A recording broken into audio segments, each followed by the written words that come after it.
So will we have to flee into the wilderness with the implementation of the mark of the beast?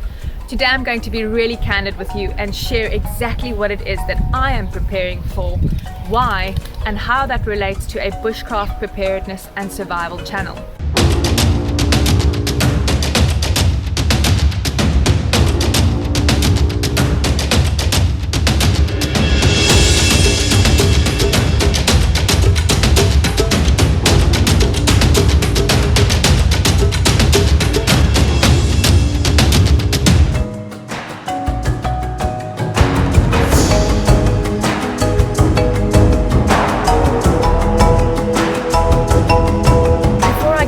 Criteria about what the mark of the beast is, what it's going to look like and how it's going to affect us, or how we should prepare for it. Let me first explain how it relates to this channel. It is what I am personally preparing for. And if you listen to people who are preppers, a lot of them will say they're concerned about an EMP, they're concerned about natural disasters, and I completely get all of that, and I completely agree that we're likely to see those things happen at some or the other point. Now, the second question you want to ask me is, but why do you have to prepare for that? I mean, what's the big deal? With the implementation of the mark of the beast, we will have to flee into the wilderness at some point.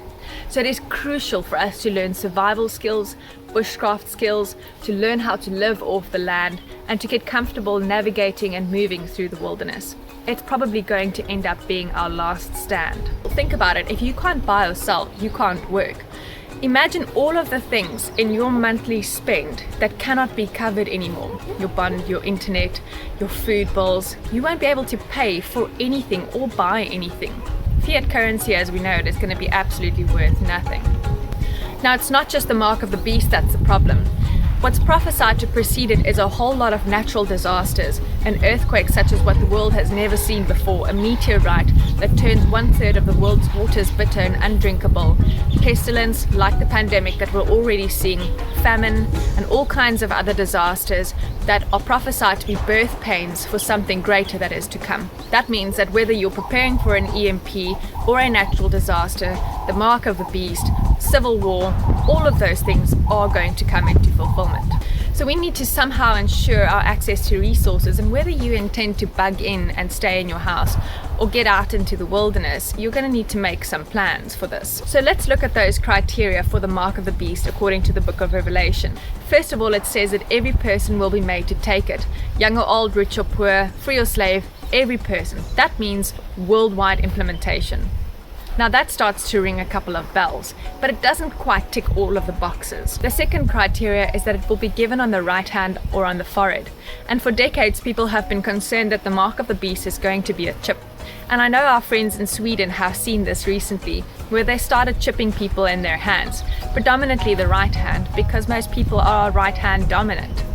But it can also be given in the left hand. So again, it doesn't quite fulfill the criteria, but it does have an alarming similarity. The other thing that we've started seeing recently is if you've entered in somewhere and they've taken your temperature, where have they taken it? On your forehead or on your hand? The other criteria is that we won't be able to buy or sell, which means that we won't be able to work, something that we've also started seeing recently. You won't even be able to buy fuel if you don't take the mark of the beast. So that means that there is a lot to prepare for here. The last criteria is that it'll be in the name or the number of the beast. We know the number is 666. There is a patent that's been filed that ends on 666. And also the name of the beast, which hasn't yet been revealed. Now, nothing to my knowledge in this world right now fulfills all of those criteria. So personally, I don't think that we're seeing the mark of the beast being implemented yet. But think back about what I just said about what those criteria are. Worldwide implementation, and for the first time in the history of the world, we are starting to see something being implemented worldwide. Now, I urge you to think of the analogy of the frog in the pot of water, where the temperature is slowly starting to rise. By the time that we realize what's going on, it's too late for us to get out of it. And we are slowly but surely being conditioned to accept changes without questioning them. There is a bit of hope though.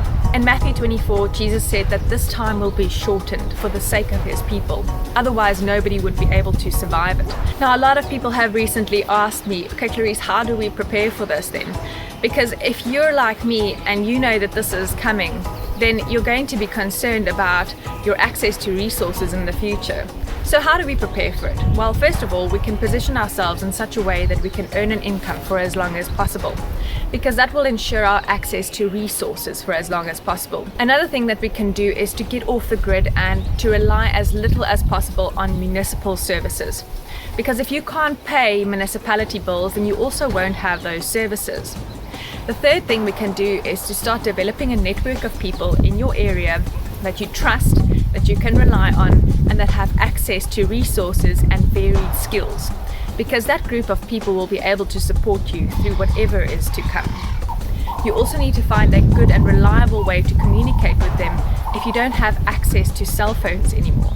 And that goes for any grid down scenario. Take care of any medical needs that you or your family or your pets have now while we still have access to medical resources. And slowly but surely we're going to get pushed out of society for not taking the mark and not complying or joining the one world order. They will hunt us down. We need to develop all of our bushcraft, survival and preparedness skills as far as possible while we still have access to the internet, because it is our main source of learning these days. But why wilderness skills? How does wilderness skills apply to the mark of the beast? Well, in Matthew 24, Jesus says that when that happens, in those days, those in Judea should flee into the mountains, and a man standing on his rooftop should not go down to fetch his coat from his house. It's important to know that in that time, the world is not going to be functioning normally. We're not going to have a society as we know it now. It will be completely overrun by natural disasters and by the one world order that starts taking a hold.